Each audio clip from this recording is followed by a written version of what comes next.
Bien, ahora adentramos en el último tema de elementos que se excitan en corriente alterna. Vamos con la capacitancia en circuitos de SEA para ver qué sucede. Ya vimos videos anteriores de resistencia y de inductancia. Ahora pasamos a ver qué pasa cuando tenemos un capacitor.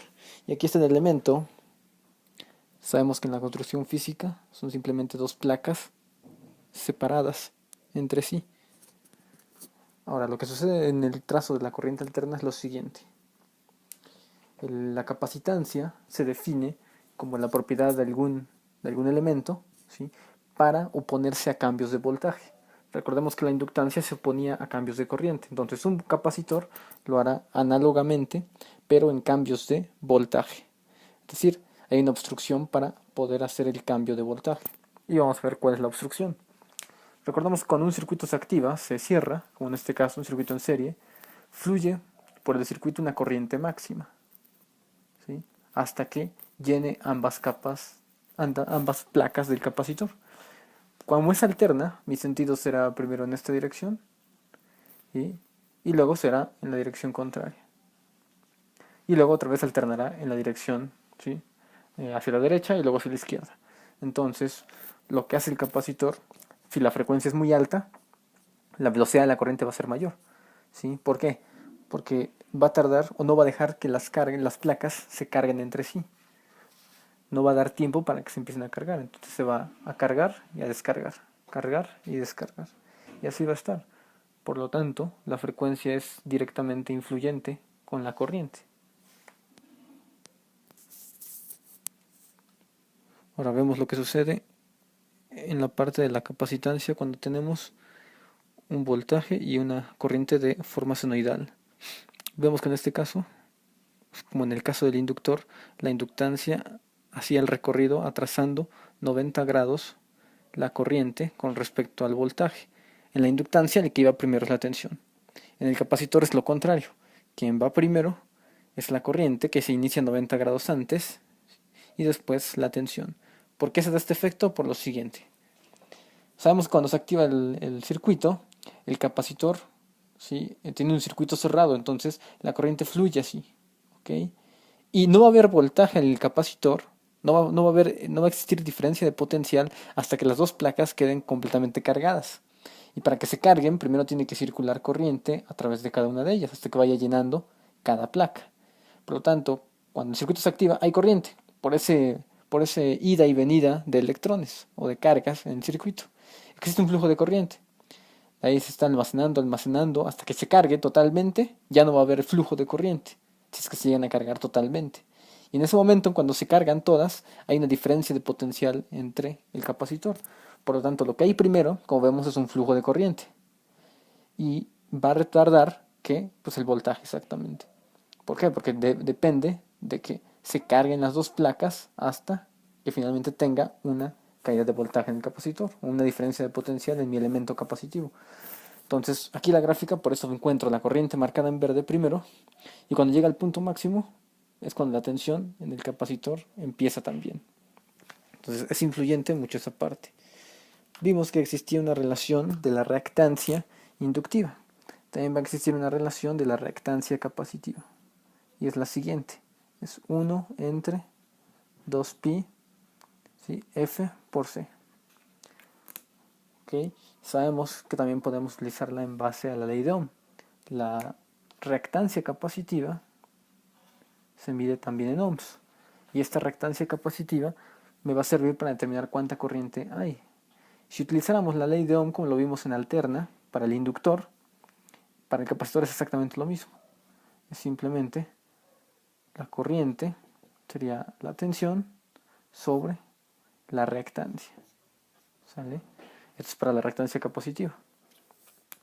Sin embargo, aquí vemos que es esta relación, ¿okay? Y de aquí podemos concluir lo siguiente. Si yo sustituyo a lo que vale la reactancia capacitiva en la fórmula aquí, veo lo siguiente. El siguiente dato importante. La corriente sería igual a voltaje por, o mejor dicho, sobre reactancia capacitiva. Pero como reactancia capacitiva es esto, se está dividiendo, simplemente 2pi Fc va a pasar arriba. 2pi Fc sobre 1. ¿Sí? Así me va a quedar esa parte, a la inversa. Entonces sustituyanlo para que vean que eso sucede. Ahora, ¿qué me dice esto importante? Que si en un circuito de alterna la frecuencia es alta, ¿sí? Hará lo siguiente. Llega la corriente aquí, circula en otro sentido, se alterna y a gran velocidad. Hará este cambio a una velocidad mayor. ¿Qué quiere decir? Que la velocidad me dice que va a haber más corriente. ¿Y quién me controla la velocidad? Pues es la frecuencia. Es qué tan frecuente, qué tantos ciclos por segundo se dé esto. Y aquí tengo la frecuencia. Si la frecuencia aumenta, es decir, si hago esto más rápido, ¿qué estoy haciendo al mismo tiempo? Estoy haciendo circular más corriente por el circuito. ¿Sí? ¿Por qué? Porque se está calentando al mismo tiempo de que se mueven las cargas. Entonces, si estoy moviendo esto a una gran velocidad, estoy influyendo la corriente. Y sí, si la frecuencia sube, la corriente también subirá. ¿Okay? Por el contrario, si la corriente baja, como lo podemos ver hacia acá, es decir, la corriente alterna iría muy lentamente, muy lentamente, muy lentamente, muy lentamente. Por lo tanto, la corriente también tendría ese efecto y sería menor.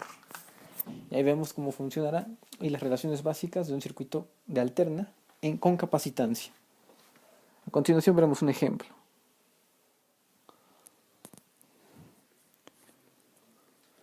Ahora vemos el caso de la capacitancia en un ejemplo de aplicación. Se nos da la tensión que tenemos ahí, 30 seno de 5000T.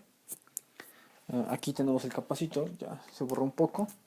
El capacitor vale 20 microfaradios y se nos pide lo siguiente: corriente pico, corriente eficaz y reactancia capacitiva. Tres valores más importantes en la corriente alterna. Comenzamos. Primero hay que ver qué datos tengo. Ya tengo obviamente voltaje pico. Aquí está, voltaje pico son 30. Automáticamente tendría el voltaje eficaz. ¿Por qué? Porque el voltaje eficaz en una senoidal, repito, es siempre voltaje pico sobre raíz de 2. Entonces serían los 30 volts entre raíz de 2. Eso nos daría la tensión la tensión eficaz, que es de 21.21. Voy a ponerlo así, 21.21 volts, ahí está. Luego tengo la frecuencia angular, que es omega, que vale 5000 radianes por segundo, o radianes sobre segundo. Ahorita vamos a ver lo siguiente. Se nos pide el primer cálculo, es este, es el más sencillo, la reactancia capacitiva. La reactancia capacitiva es 1 entre 2pi f por c. Entonces vamos a ver, sustituyendo valores sería 1, 2pi. El valor del capacitor vale 20 micro, ¿sí? Es decir, 20 por 10 a la menos 6. Así me quedaría. Y aquí viene la frecuencia normal, la frecuencia de Hertz. Hay que recordar que la fórmula, ¿sí? La fórmula original la puedo encontrar, o la relación original la puedo encontrar de la frecuencia angular, que es 2pi por f. Entonces, despejando la f, me quedaría omega entre 2pi. Y sé cuánto hay de omega, sé cuánto hay de radianes por segundo. Cuánto hay de omega son 5000. Entonces aquí tengo que meter 5000, ahí está, sobre 2pi. Porque este valor es la frecuencia, ahí está. 2pi con 2pi se anula, 20 por 5000 me da una cantidad muy pequeña, ¿sí? 0.1 aproximadamente, todo esto me da 0.1 y el inverso de 0.1 es 10 ohms. Entonces la reactancia, obviamente hay que hacer 1 entre todo esto, la reactancia capacitiva de este circuito sería 10 ohms. ¿Sí? Únicamente en este circuito, si se dan cuenta, influye la frecuencia de la señal. No puedo hacer cálculos si no tengo la frecuencia. Es decir, que está excitado a una señal de alterna específica. Ahora ya que tengo esto, calculamos lo siguiente. La corriente pico, son cálculos ya más sencillos, sería igual a ¿qué? Al voltaje pico sobre la reactancia capacitiva. Entonces de voltaje pico encuentro 30. 30 sobre 10 ohms. Ahí está. Esto me daría 3 amperios de corriente pico. Corriente eficaz serían, si lo expresamos correctamente, la corriente eficaz me da algo así como voltaje eficaz sobre reactancia capacitiva. Entonces el voltaje eficaz es 21.21 sobre los 10 ohms. Esto me da 2.12 amperios eficaces, ARMS. Ahí está, obtengo los datos más importantes: corriente eficaz, corriente pico, reactancia capacitiva del circuito. En los siguientes videos ya vimos los tres elementos, cómo funcionan y cómo calcular sus parámetros. En los siguientes videos aplicaremos el método de fasores para resolver circuitos más complicados.